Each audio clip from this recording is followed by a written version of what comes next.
princesas, aquí, premiados, amigos,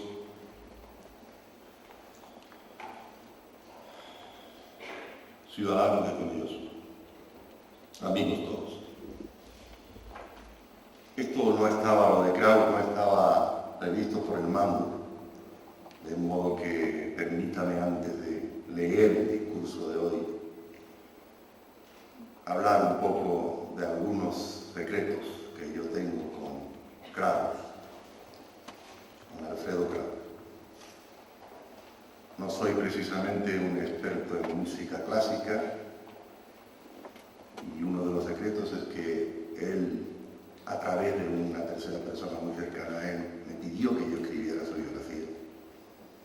Y yo no supe escribirla. Le dije, no tengo conocimientos musicales suficientes como para escribirlo, porque habría que escribirte sabiendo mucha música, y yo no sé escribir, pero no sé música.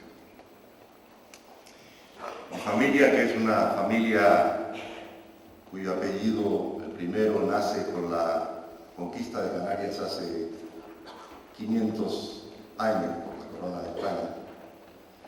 Es una familia de terratenientes, felizmente venida muy a menos, de modo que yo tuve que comprar tierras de mi familia para ser propietario, las últimas tierras de mi familia. Conocen a los Kraus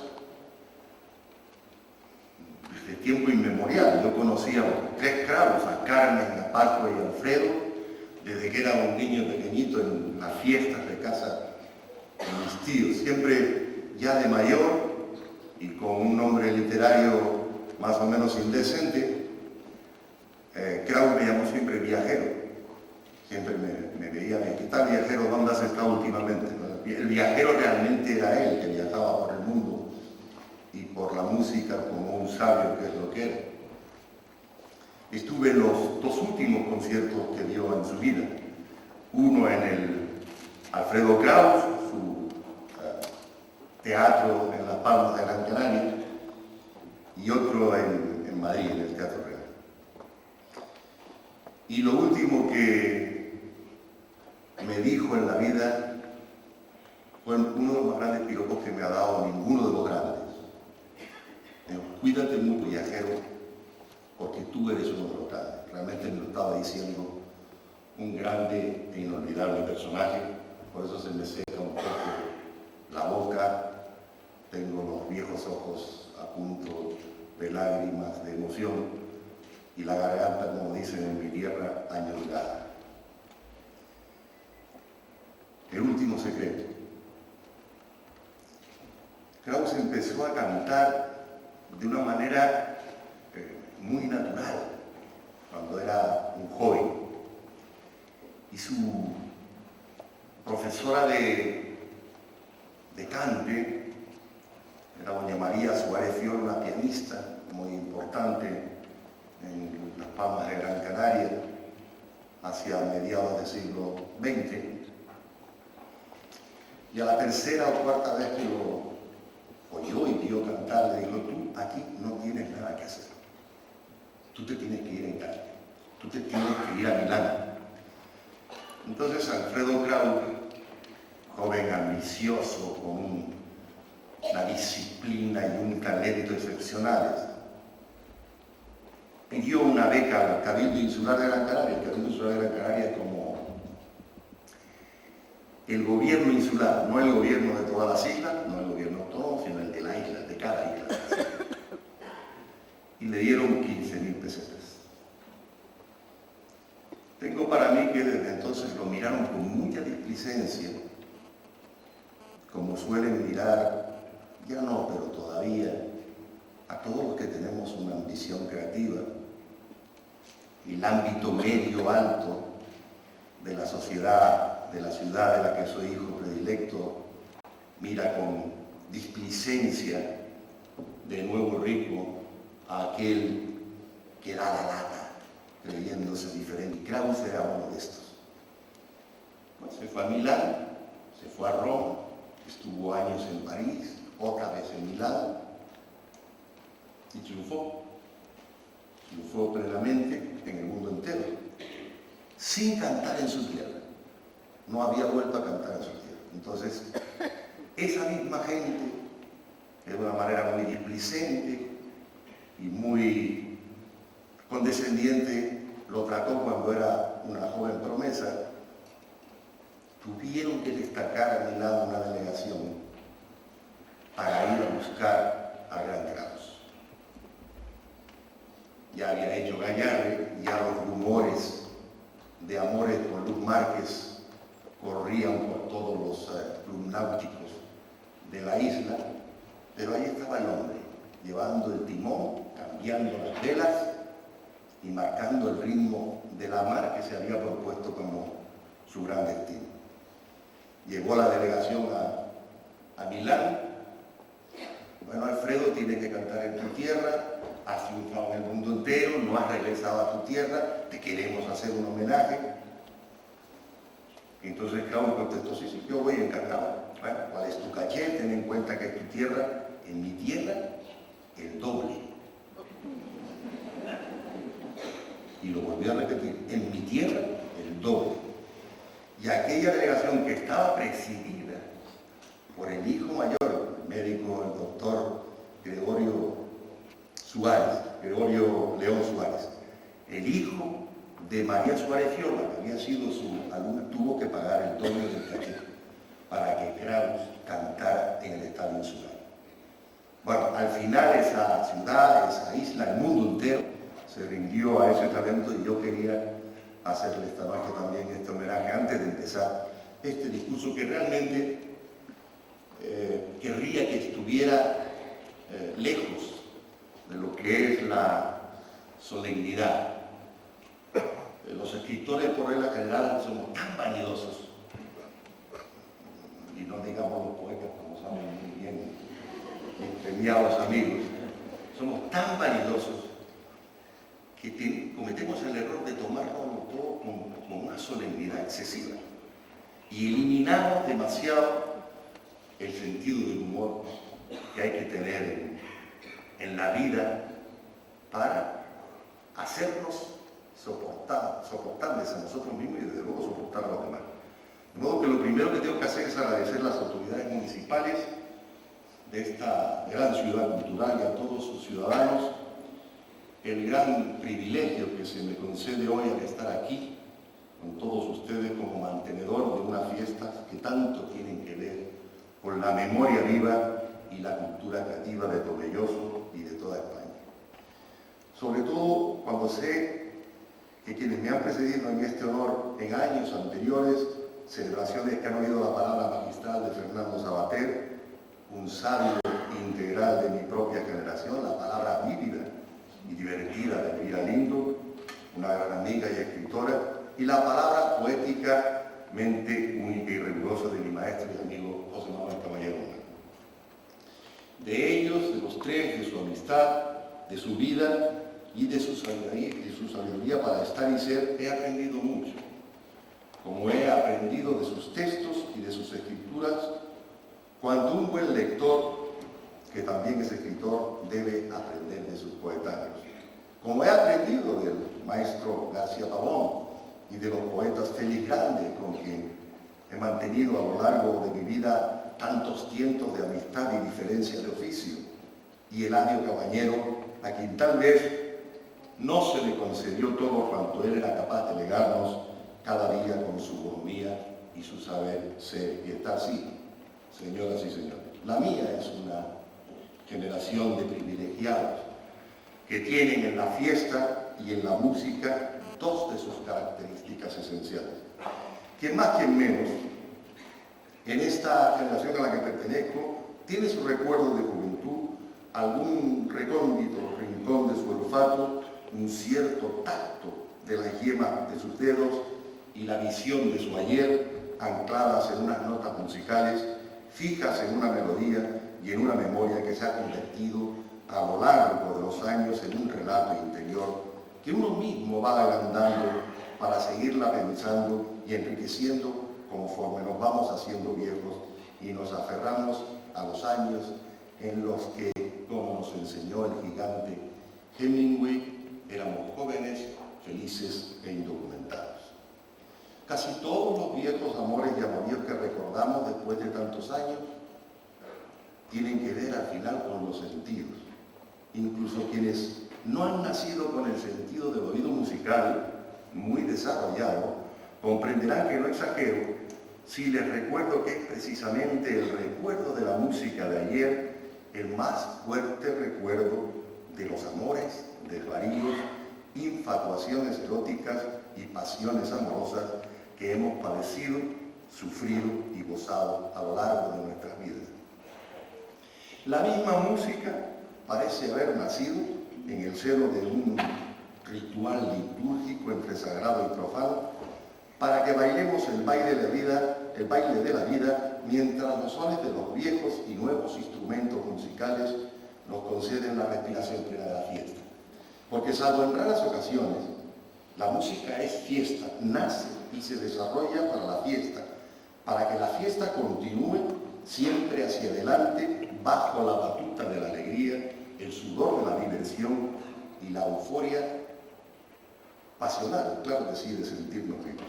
De modo que sé que cada uno de ustedes tiene en lo hondo de sus secretos 1, 2, 3 canciones, 1, 2 o 3 músicas que encierran y configuran cierta memoria personal, difícilmente transferible, desde luego también secreta, que se comparte en todo caso con muy pocas personas, gente muy cercana, algo así como el espejo en el que nos miramos de cuando en vez para no sentirnos solos. Todos tenemos alguna experiencia de este género, a que atamos el recuerdo de un hombre o de una mujer que nos hicieron inolvidable un determinado tiempo de nuestra juventud o de nuestra madurez.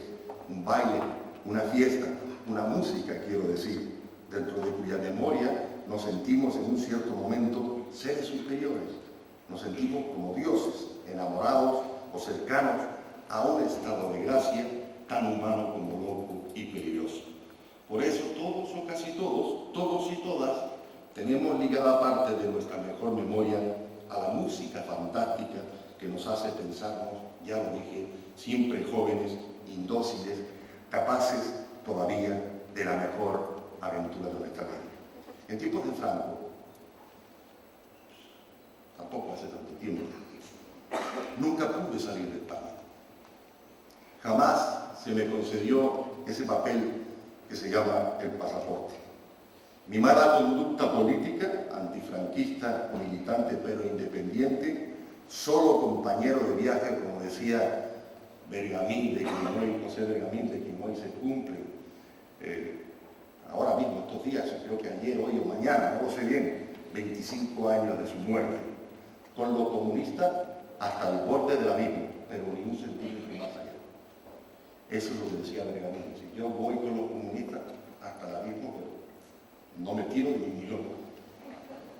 Mi mala conducta política, digo, me procuró un consejo de guerra siendo civil y una condena a 6 meses y un día de cárcel que cumplí en mi casa bajo arresto domiciliario durante 14 meses, el tiempo que duró la instrucción del juicio militar. Tal vez por eso, desde que murió Franco y llegó la democracia, no he dejado de viajar por el mundo entero. De ahí lo de grado viajero. En 1976, entonces, yo era un joven atrevido, insoportablemente vitalista, aventurero, mujeriego, capaz de no dormir en 5 días si la música duraba y si la cuerda o la parranda valía la pena, que casi siempre valía, un tipo incansable que se pasaba los días y las noches escribiendo, divirtiéndose y viajando sin cesar. El primer viaje que hice al extranjero fue a Venezuela. No en vano siempre he sostenido que yo soy un insular canario que se siente la mitad venezolano y la mitad cubano, que es la mejor manera que tengo para definirme personalmente español hasta los tuétanos de mi sentido y mi reflexión. De aquel viaje inolvidable vienen mis querencias por la música que llamamos bolero, esa melodía cuya letra poética encierra casi siempre el lamento por un amor inalcanzable o un amor perdido, un deseo pasional nunca realizado por un hombre hacia una mujer, por una mujer hacia un hombre, porque amor es siempre un barco sin nombre que obsesiona al hombre y la mujer hasta trastornarnos más de lo conveniente, pero también hasta consolidarnos como pequeños dioses sobre nuestros espacios frágiles y humanos. Durante ese viaje a Venezuela, cuando todavía aquel país era muy rico y tierra de provisión para emigrantes españoles y pobres, me hospedé en el Gran Hotel Tamanaco, en aquel entonces un paraíso en el que vivir cada día costaba todas las pesetas del mundo. Una de las primeras noches de mi estancia en Caracas, en el Tamanaco, descubrí que en la UAT del hotel cantaba todas las noches una leyenda cubana del bolero, la mítica Olga Guillot, en ese momento en el apogeo mayor de su carrera. Bajé a escucharla, a emocionarme con su voz y su música, a regocijarme con su cercanía, a encontrarme de frente con el bolero constante que había cantado en mi juventud primera en las Islas Canarias, en las noches de ronda a las jóvenes universitarias, a las amigas del barrio, a los amores imposibles de los primeros años. A las 2 o 3 noches de asistir a la boda y aplaudir entusiasmado a Olga Guillot, me atreví a acercarme a la diva y a hablarle como si nos conociéramos de toda la vida. Supe entonces que sin yo haberme dado cuenta de ello, la Guillot vivía en el mismo piso donde yo tenía la habitación de mi hotel, que éramos vecinos, tan cerca ahora mismo y tan lejos hasta entonces. Ella tenía contrato durante todo el mes que yo iba a estar allí, y al final de la noche podíamos, me dijo y me concedió, tomarnos unos tragos juntos y hablar, si otros huéspedes o clientes asiduos de la UAT no lo impedían. El caso es que noche tras noche yo me bajaba a la UAT a oír música, a escuchar la voz llena de lamentos de Olga Guillot, cuyas resonancias todavía me tientan los sentidos en algunas tardes sombrías de los inviernos de Madrid. Pues sí, nos hicimos amigos. Tomamos muchos azúcares, esto era no sé si ustedes conocen este licor, un licor horroroso de café, que no solo quita el sueño, sino que da un dolor de cabeza brutal. Pues eso es lo que tomaba yo en aquellas noches con Olga Guillot. Y en las amanecidas, cuando ya nos íbamos cayendo, yo la acompañaba hasta su habitación. Caminábamos lentamente hasta el ascensor, algunas noches tarareando los dos algunos de nuestros boleros preferidos. Ustedes se imaginan que la primera vez que yo salía de España me tropiezo con esa diosa. Yo llevaba del bracillo a la leyenda, como llevaba la princesa Belén González. Y llevaba del bracillo a la leyenda, a la gran diva, y como Bergamín con los comunistas en tiempo de la guerra civil, la acompañaba hasta la puerta de su cuarto, hasta la puerta de la Virgen, pero en 1 centímetro más allá. Nunca pasé hacia allá. De manera que nunca entré en su habitación y todo quedó en una buena amistad ocherniega y caraqueña entre la vieja leyenda cubana del bolero y la canción melódica y el joven con mala conducta política que quería ser escritor, leer cuanto libro se le acercara a sus ojos y viajar por el mundo entero sin tasa ni condición alguna, libre como un pájaro insaciable y volador, amo y señor de mí mismo, como la libertad que proclama el llanero venezolano en su dicho popular. Sobre los llanos la palma, sobre la palma los cielos, sobre mi caballo yo y sobre yo mi sombrero. Tengo que decirles además que aquí no acaba el cuento venezolano. El de mi primer viaje fuera de España en el verano del 76, que seguramente mi memoria y los años transcurridos agrandan hasta convertirlo de forma inconsciente, aunque no inconsistente, en un relato muy literario que al final, y no por casualidad, tiene que ver con la literatura, la fiesta y, cómo no, la música. Verán, más o menos a los 10 días de nuestras conversaciones en las noches de la UAT del Tamanaco, bajo un calor que no siempre modulaba bien el aire acondicionado del local de lujo, bajo el efecto enloquecedor del Sambuca, apareció en las noches venezolanas una atracción única y extraordinaria.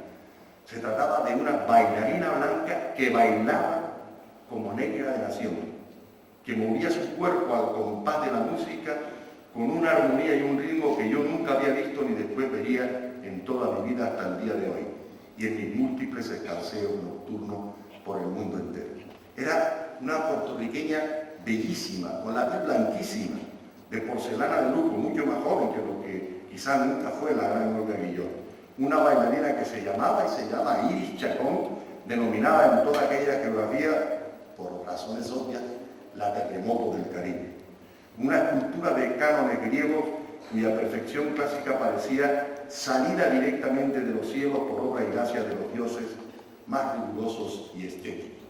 De manera que Iris Chacón se convirtió en el gran espectáculo y en la gran fiesta final de las noches del Tamanaco, y junto a Olga Guillot, que ocupaba el escenario central inmediatamente antes que ella, yo me extasiaba noche tras noche en la locura de aquel cuerpo que hipnotizaba al más insensible de los seres humanos, un cuerpo que cantaba sin cantar y que bailaba marcándole a la orquesta la música de la fiesta. Un cuerpo que iba unas décimas de segundo por delante de la misma fiesta, señalando el camino de la música precisamente por donde se iba deslizando en el escenario, seguida por los focos de colores que la transformaban en la diosa caribe que reinaba sobre la fiesta, el baile, la juerga, la parranda, la pasión de la vida y la música de toda una región bien conocida y famosa en todo el mundo, precisamente por el ritmo frenético de su música, su baile y su fiesta. Telón. Pónganse en mi lugar por unos instantes.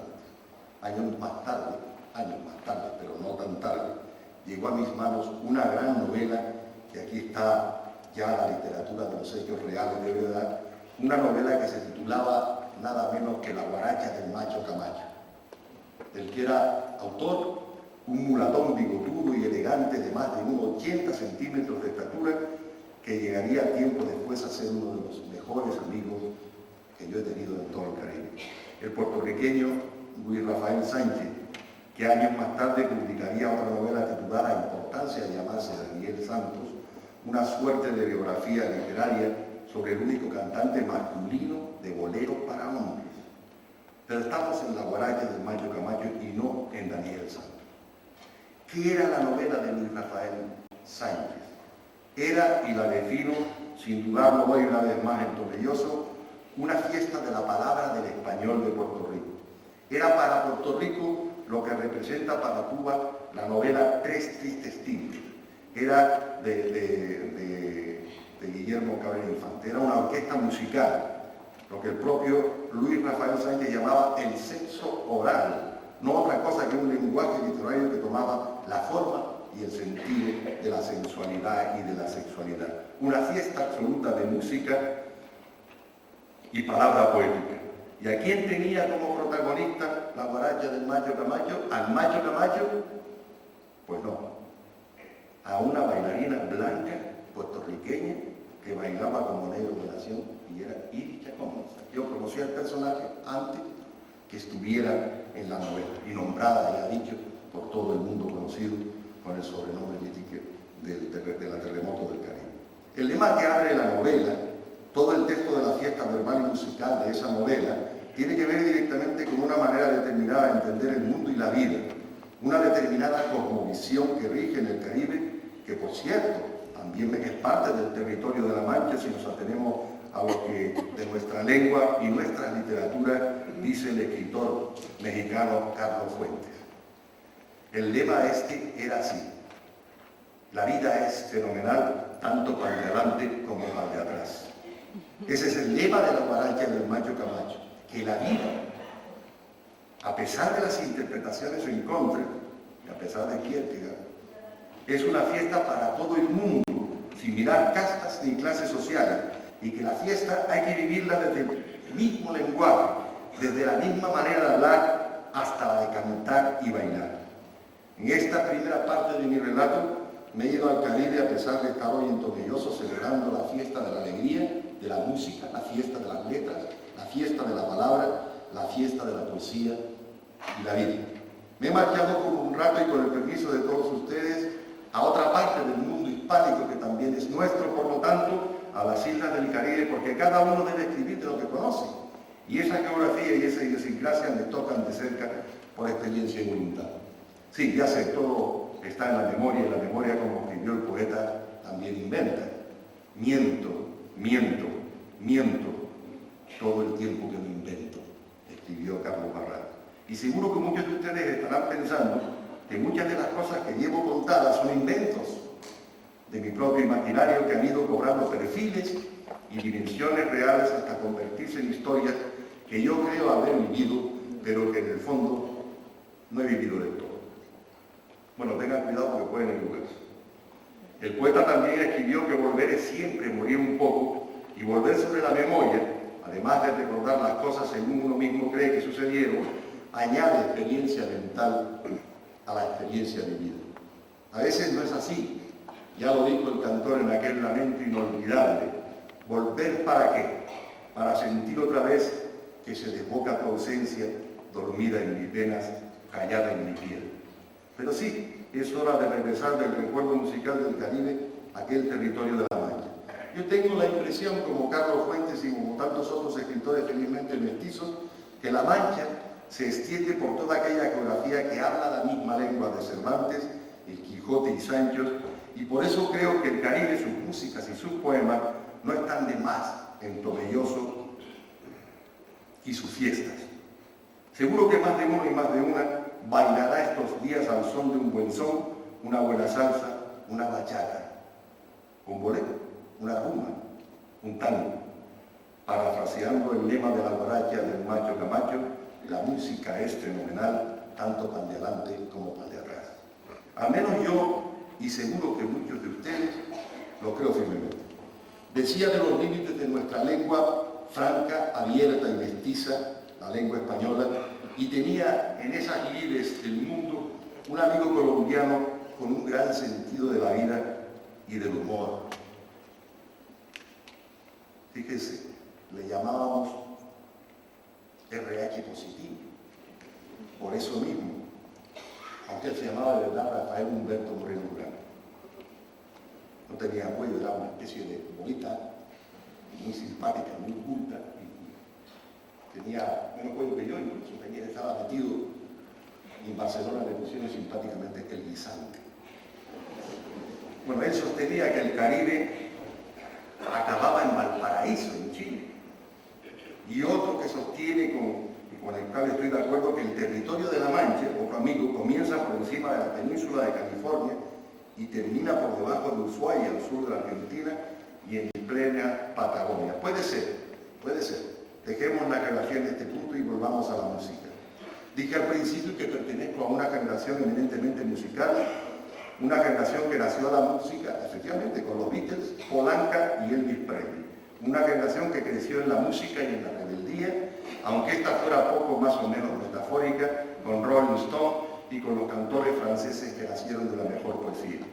De modo que siempre que me preguntan que cómo, que cuándo, cómo y dónde, casi no lo digo bien, respondo que sí, que pertenecemos a aquella cosa llamada generación del 68, la que hizo que París temblara como unos días después de sus más fuertes destructivos. La que quiso que la primavera de Praga fuera eterna y el socialismo por fin tuviera más que un rostro humano que pudiera mirarse al espejo. Una generación que nació cantando y bailando sobre sus propias y muchas dudas de adolescencia. Una generación que no dejó de cantar, de escribir poesía y de bailar, ni siquiera en la cárcel. Una generación en el fondo feliz, que creció viendo desde lejos los horrores del Vietnam y cantando contra la Guerra Fría que reinaba en el mundo. Y sí, una generación internacionalista, nada y para nada nacionalista. Una generación que quiso ser solidaria y que tal vez lo fue en un buen trecho del camino de la vida. Una generación que supo de Juliette Gréco, Leo Ferré, Georges Moustaki y de Jacques Brel y su No me quite pas. Como escribió el mismo Ferré, hoy lo recuerdo y lloro. Esa fue mi juventud de fiesta en fiesta y privilegio en privilegio, sin disparar nunca contra nadie un arma de fuego y queriendo ser poco a poco lo que he sido a lo largo de todos estos años. Un escritor que se quedó colgado de aquellos tiempos en los que todos cantábamos y bailábamos estremecidos de fe militante en el delirio de nuestra propia juventud. A finales de los años 80, me pasé más de 2 años escribiendo Los dioses de sí mismo, un libreto de más que origen, un libreto de más de 1000 folios en los que se descubría y describía la historia musical y poética de la generación del 68. El proyecto inicial fue escribir la letra, la historia de una ópera rock para escenario durante 3 horas, con todas las músicas y los episodios históricos que podían correspondernos y ser las huellas de identidad de la generación a la que pertenezco. Todo quedó al final en una novela de igual título, Los dioses de sí mismos, que relata, claro está, la historia de la generación, la biografía de una gente que cantó y bailó cuanto le dio la gana. Al final, ni Teddy Bautista hizo la música, ni Carlos Villarrubia hizo otra cosa que 3 o 4 letras de canciones que todavía guardo en mis archivos. Y como dirían en mi tierra, ¿por dónde le entra el agua al coco? O para entendernos, ¿de qué casta le viene a este galgo viejo que soy toda su pasión por la música y la fiesta? Cuando yo era un niño como la niña de Ruiz Taboada, mi amigo el joven poeta Ruiz Taboada, en la fiesta de la Rama de Agaete, al noroeste de Gran Canaria, donde mi familia llegó y creció desde la conquista de las islas, bailé en los brazos de mi padre un ritmo constante y africanizado, que era la música con la que los romeros de la Rama bailaban tradicional y anualmente al son de tambores y trompetas. No era el Caribe, pero se le parecía, porque aquello también era territorio de la Mancha. Cuando fui mayor y tuve hijos, también yo bailé con ellos en mis brazos, cumpliendo el viejo ritual de la sangre que nos hizo ser tal como somos hasta el día de hoy, con nuestra memoria, nuestras canciones y nuestras pasiones. Bailé más de 30 veces esa fiesta de la Rama y terminé recogiéndola, gozándola y bailándola con palabras en mi novela El árbol del bien y del mal, texto literario y memorioso en el que describo la fiesta a la que me refiero, tal cual sigue siendo hoy, después de más de un siglo. En cuanto al territorio del que vengo hablando, la Mancha, en medio del cual geográfica e históricamente estamos, como si fuera uno de los más importantes ombligos del mundo, de nuestro mundo, ahí es donde está Tomelloso, diré que para mí, en aquellos años juveniles de estudiante universitario en Madrid, todo ese universo de calor que hoy nos acoge fue un mundo del juego, el juego del fútbol. Sí, yo vine a Tomelloso por primera vez, y no fue la única, a jugar al fútbol, campeonatos de regionales y de entonces tercera división del fútbol español. Sepan que de adolescente quise ser, antes que otra cosa, futbolista profesional del Real Madrid. Y de mayor, ante la frustración con la que a veces sigo soñando, yo todavía sueño con ser futbolista y jugar en el Real Madrid, escribí una novela casi autobiográfica titulada Cuando éramos los mejores, aunque el origen se llama, naturalmente, Los sueños del futbolista adolescente. Claro que ya les he confesado a ustedes que me perdía en una banana cualquiera, que la juega me llamaba como las sirenas a Ulises, y que los buenos caldos terminaban por hacerme perder la disciplina atlética y deportiva. Félix Grande, en un libro que escribió y publicó defendiendo la memoria de Luis Rosales, dijo de mí, naturalmente para herirme, que yo en realidad era un poeta frustrado. Tuvo razón en la mitad de su afirmación. Frustrado sí, pero poeta imposible. Digo que soy un futbolista frustrado, hoy con pinta de defensa central jubilado, y que vine a Tomelloso de joven varias veces a jugar al fútbol. Para mí entonces, el territorio de la Mancha, Tomelloso en el centro, era un mundo lejano y bello al que yo tendía a venir porque tras el partido de fútbol, era el esfuerzo, los excelentes caldos de la tierra y las viandas en la mesa hacían menos triste la derrota y muchísimo más alegre la victoria. Y ya se sabe desde hace años, señores y señoras, que el que peca y reza, empata. El sentido del humor, que también he citado antes, es necesario para el espíritu de la fiesta. Ese mestizaje entre la sacralidad tradicional y la libertad que nos construye hacia el alma y hacia el cielo, el delirio de la diversión. Sucede que con mucha frecuencia se confunde el sentido del humor en nuestro país. No, reírnos de los demás no es tener sentido del humor. Como con la caridad y otras pasiones de la vida, el sentido del humor empieza por uno mismo, porque cada uno debe reírse de sí mismo antes que ni siquiera intentarlo con los demás.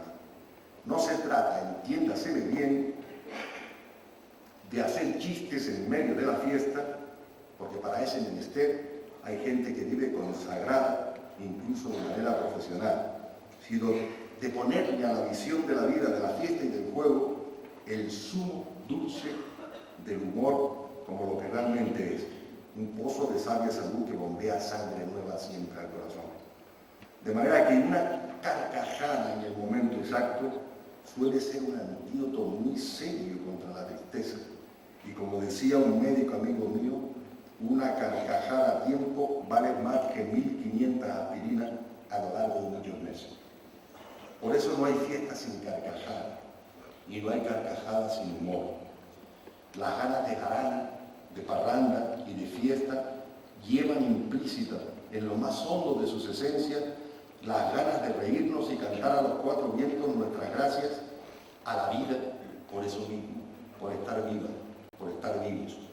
Una manera muy útil de encontrarnos todos a nosotros mismos tal como somos en pleno baile de la fiesta.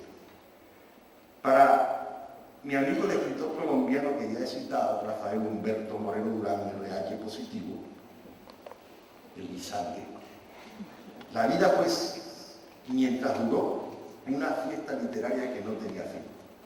Para él, el tiempo cotidiano de la escritura literaria era un baile interminable de la palabra, una caravana culta y divertida en la que él mismo, como escritor y como personaje, bailaba al son de su imaginario hasta conseguir la frase, el párrafo, el texto, el relato, momento en el que lleva para él, como para mí mismo como escritor y seguro que para otros muchos, lo que se llama el instante de la recompensa, el minuto de satisfacción de ver ahí sobre el papel terminado y completo el trabajo hecho, el trabajo vocacional para el que creemos de verdad que hemos nacido. Sí me llama la atención, lo confieso hoy una vez más en esta calurosa fiesta de Tomelloso, ya lo he dicho antes también, la excesiva solemnidad con que muchos escritores se toman su vocación, excluyendo por voluntad propia el sentido del humor, que sin embargo debería ser uno de los sentidos más comunes de la fiesta, de la creatividad humana y por supuesto de la literatura. Fíjense que un hombre tan serio, yo no estoy de acuerdo con él en esto, pero tan serio, educado y personalmente anodino en su forma de ser como el príncipe de Lampedusa, Giuseppe Tommaso de Lampedusa, el autor de la famosa novela El gato pardo, una obra de arte de verdad que se publicó en el año 58 y todavía se sigue leyendo y traduciendo, detestaba la música clásica, la alta música. Con un gran sentido del humor llegó a escribir afirmando que la ópera era la responsable del gran fracaso de la historia italiana, porque nadie podía creerse un melodrama interminable, cantado las más de las veces sobre el escenario, un escenario hecho de cartón piedra, y cuya historia era cantada por una gorda y unos gordos que no cesaban de llevar por cualquier niño inconveniente de sus vidas, por otro lado, bastante normales. Con gran sentido del humor, aunque yo no lo comparto, Lampedusa despreciaba la música clásica, hasta el punto de confesar en otro de sus escritos que solo había ido una vez al Teatro Máximo para imitar, en Sicilia, claro, su patria chica y grande, para asistir a una sesión de ópera y se había salido antes de terminar. Regreso al sentido del humor, la fiesta de mi amigo Rafael Humberto Moreno Durán, culto, bailón, histriónico y fiestero hasta su muerte. Contaba Moreno Durán, en medio de la solemnidad de cualquier discurso académico, que cuando había sido alumno de adolescente en una escuela de Bogotá, el maestro del curso le puso a los muchachos a los que estaban enseñando literatura un ejercicio muy duro, que escribieran una novela en una semana y que la leyeran en la clase, en público, 7 días más tarde. Antes les había dicho que los 4 elementos esenciales del género literario de la novela eran la religión, la nobleza, el sexo y el enigma. Y con esos 4 elementos esenciales cada uno de los alumnos debería de construir su texto narrativo y su novela en una sola semana. Y pasó rápido el tiempo de esos 7 días y llegó el gran momento. El maestro preguntó quiénes de los alumnos habían cumplido con el ejercicio que él había encargado hacía una semana. Moreno Durán contaba que de repente a su lado se levantó un muchacho por el que él nunca había apostado como aprendiz de novelista y con voz serena y fuerte le dijo al maestro: yo tengo la novela. El maestro se quedó de momento gratamente sorprendido y de inmediato le pidió al muchacho que leyera su texto. Y el alumno leyó: ay, Dios mío, dijo la señora marquesa, estoy embarazada y no sé de quién. Como pueden imaginarse, causó en la clase un alboroto entre todos los alumnos. Terrible, la lectura del texto era ya la lectura del texto era un espectáculo. Y el maestro hubo de intervenir para mandar a callar la clase y que el alumno explicara su novela. La frialdad de un témpano y el aprendiz de escritor la explicó con todo detalle. Ay, Dios mío, religión, dijo la señora marquesa, nobleza, estoy embarazada, sexo, y no sé de quién, enigma. Más realmente que le había pedido el maestro. De manera que nunca, y mucho menos en el epicentro de la fiesta, tenemos derecho a prescindir del sentido del humor. ¿Cómo vamos a celebrar el espíritu de la fiesta fabricado y levantado por nosotros mismos sin el central sentido del humor?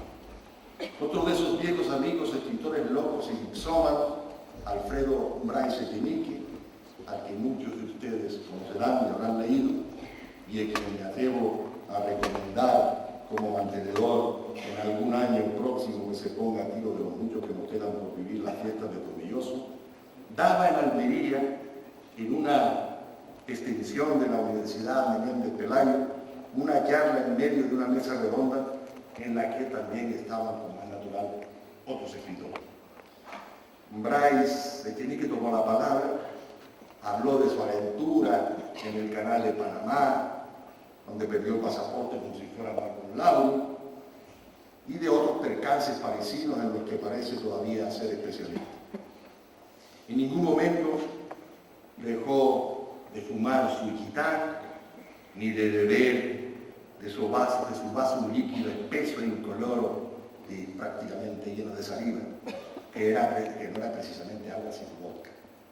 Al final de su intervención fue muy aplaudido y, como suele suceder con él en ocasiones parecidas, se quedó aparentemente dormido mientras sus compañeros de mesa redonda tomaban cada uno la palabra.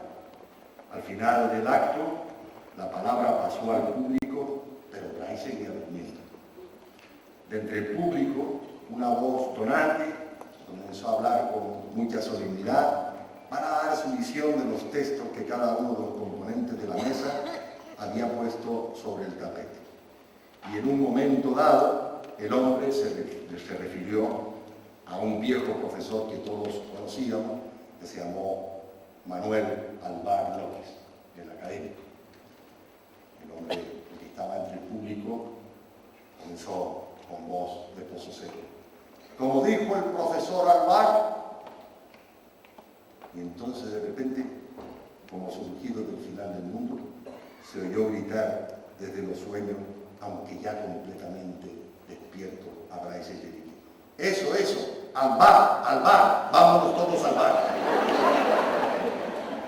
Yo quisiera terminar con esta misma petición y con el permiso de todos ustedes hoy en la fiesta de Tomelloso, con el calor del cariño todavía pegado al alma.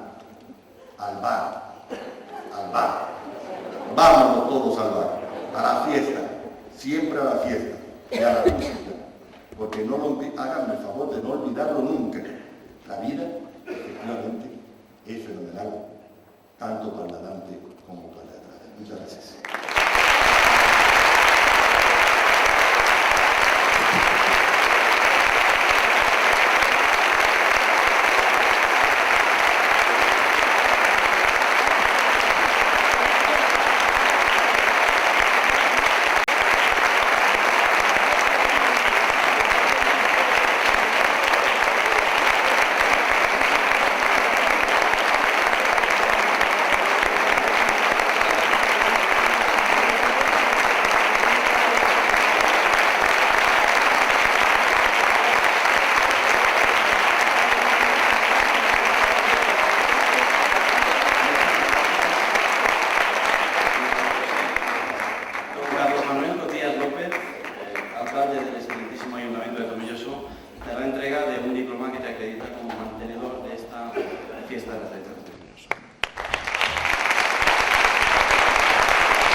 Banda Municipal de Tomelloso desde 1933 hasta 1953, una verdadera personalidad en el mundo de la música local y nacional.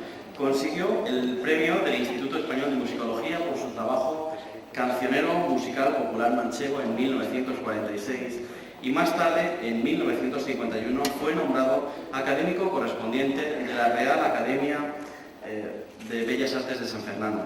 Nuestro himno, con letra escrita por don Leocadio Díaz, se estrenó un 10 de septiembre de 1935 con la Banda Municipal de Tomelloso dirigida por el mismo maestro Echevarría, junto con un coro de 27 voces femeninas elegidas por el propio Echevarría, de entre las alumnas del Colegio La Milagrosa, conocido también por nosotros como el Colegio de las Monjas.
Doña Iris Ruiz Arroyo, en representación de la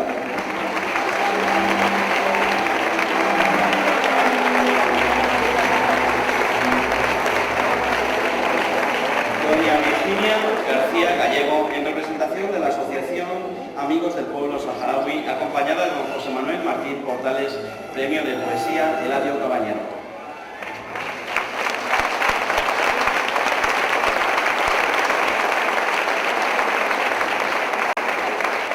Doña Belén González López, en representación de la Asociación Española contra el Cáncer, acompañada de don Juan José Armas Marcelo, mantenedor de esta fiesta de las Flores.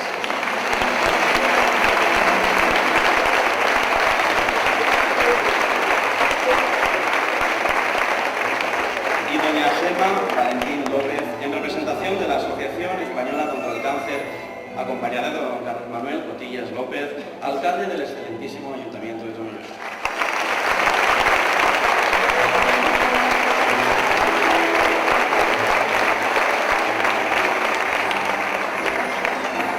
Muchas gracias por su atención y por su asistencia a este acto, y me gustaría que, una vez finalizado el mismo, reflexionen sobre una cita del dramaturgo castellano-manchego Antonio